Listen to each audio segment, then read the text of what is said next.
राज्य सरकारच्या तिजोरीत या लाडक्या बहिणी योजनेमुळे काहीसा खडखडाट सध्या जाणवतोय आणि त्याच्यामुळे या योजनेवर टीका सुद्धा होतीये। राज्य सरकारकडून महसुली आणि भांडवली खर्चामध्ये कपात करण्याचा निर्णय घेतला गेलाय। लाडकी बहीण योजनेमुळे भांडवली खर्चामध्ये 30% कपातीचा निर्णय घेतलाय। सरकारी वाहनांच्या इंधनावरील खर्चात सुद्धा 20% कपात करण्याचा निर्णय आहे। राज्य सरकारच्या तिजोरीत 2 लाख कोटींपेक्षा अधिकची वित्तीय तूट आहे। तर लाडकी बहीण योजनेमुळे नेमकं कोणत्या खर्चावर सरकारला मर्यादा आणाव्या लागलेल्या आहेत बघूयात ग्राफिक्सच्या माध्यमातून। सरकारी कर्मचारी वेतन जे आहे त्याच्यात 95% मर्यादा आणली गेलेली आहे। पाणी, वीज आणि दूरध्वनी याच्या वापरासंदर्भात सुद्धा 80% मर्यादा आहेत। कंत्राटी सेवा पद्धतीवर सुद्धा 90% मर्यादा आणल्या गेलेल्या आहेत। कार्यालयीन खर्च जो होतो त्याच्यावर सुद्धा 80% कपातीचा निर्णय आहे।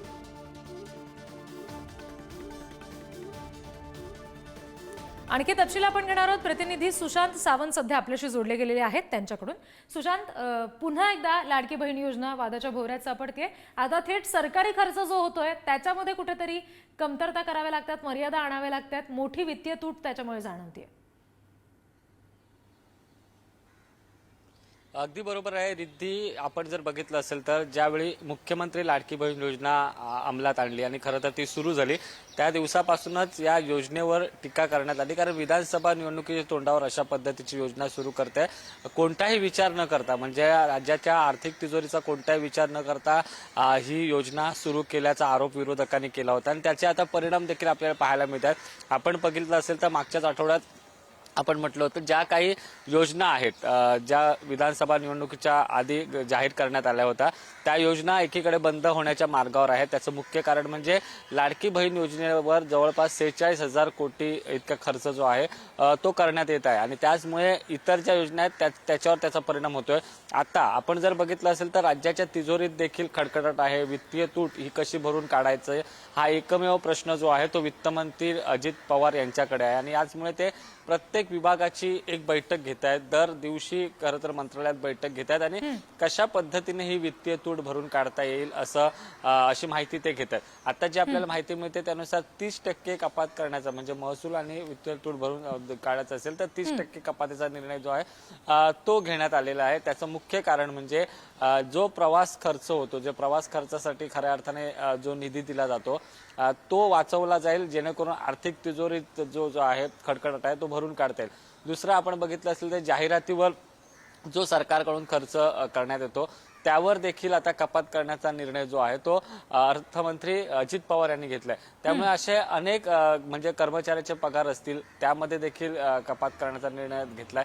त्यामुळे कुठेतरी लाडक्या बहीण योजनेचा जो फटका जो आहे तो एकीकडे इतर योजनांना बसतोय तर दुसरीकडे आता राज्य सरकारला त्यामध्ये कपात देखील करावी लागणार आहे। कारण आपण पाहिलं असेल तर अर्थसंकल्पीय अधिवेशन मार्चच्या पहिल्या आठवड्यापासून खरं तर सुरू होत आहे आणि ही वित्तीय तूट भरून काढून नवं बजेट जे आहे ते मांडायचं आहे, अर्थसंकल्प राज्याचा मांडायचा आहे। त्यामुळे अर्थातच अजित पवार यांच्या समोर मोठं आव्हान असणार आहे। त्यातच लाडकी बहीण योजना जी आहे ती देखील सरकारला सुरू ठेवायची आहे। त्यामुळे यामध्ये आता समन्वय कसा साधला जाणार हे बघावं लागेल।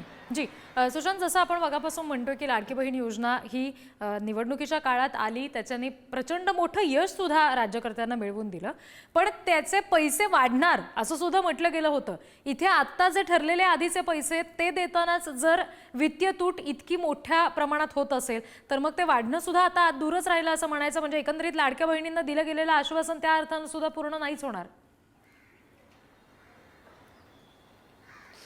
रिद्धी, आपण जर बघितलं असेल तर 2 लाख कोटी इतकी वित्तीय तूट आहे आणि ही खरं तर भरून काढायची असेल तर अर्थातच बाकी योजनांना कात्री लावणं हे तितकं स्वाभाविक आहे। मात्र लाडक्या बहिणींना 2100 रुपयाचा हप्ता या अर्थसंकल्पीय अधिवेशनात केला जाईल असं म्हटलं जातंय। अर्थात आता एकीकडे ही वित्तीय तूट आहे, त्यातच लाडक्या बहिणींचा जर हप्ता वाढवायचा असेल तर नेमकं त्यामध्ये काय करावं लागेल, तर एक सरकारसमोर एक पर्याय असा आहे।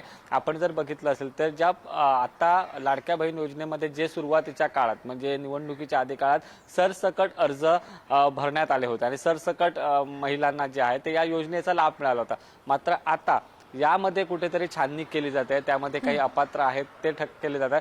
जर ही संख्या जी आहे लाडक्या बहीण योजनेच्या लाभार्थ्यांची संख्या कमी कशी आणता येईल, कारण अपात्र करून किती संख्या कमीवर येईल, जेणेकरून आपल्याला जे आपण आश्वासन दिले 2100चं ते पूर्ण करता येईल असा विचार जो आहे तो राज्य सरकारचा. आणि याचमुळे कुठेतरी विविध भागात राज्यातील प्रत्येक भागामध्ये लाडक्या बहीण योजनेचे जे अर्ज भरण्यात आले होते त्याची आता अगदी, आणि त्यामुळे ही योजना आणि त्यासाठी सरकार जो काही खर्च करतोय तो पुन्हा एकदा वादाच्या भोवऱ्यातच सापडताना पाहायला मिळतोय. धन्यवाद सुशांत दिलेल्या सगळ्या तपशिलांसाठी.